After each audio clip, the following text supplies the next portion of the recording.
Sa wakas, sa tinagal-tagal kong kakapanood ng videos of moto camping sa YouTube, nakapag-camping din on my own na walang plano. At hindi siya malapit para masubukan muna. I go all the way up north.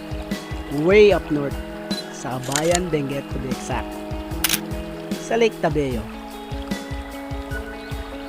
Isa sa mga popular na puntahan ng mga outdoor enthusiasts dahil sa magandang landscape niya beside the lake na napapaligiran ng pine trees, mini rice terraces, at yung calmness ng lugar.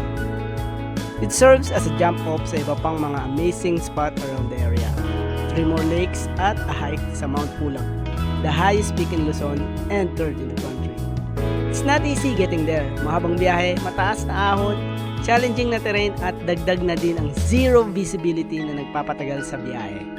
Pero when you get there, sasalubungin ka ng very welcoming na mga locals na ready to help you settle after a long ride. You can set up a tent sa campsite nila that's near the village. Pero if you want comfort and a hot bath, may mga homestay din na pwedeng matulugan. As expected, malamig ang lugar dahil sa altitude lalo na sa gabi. Pero that adds up the camping experience. Plus, yung satisfaction na umabot ka sa isang lugar na hindi mo inisip na mararating on your own makes the trip worthwhile. Imagine waking up in the morning with a cup of coffee sa isang majestic na lugar na merong magandang tanawin na nakikita mo lang sa postcard or napapanood mo lang sa YouTube or Facebook.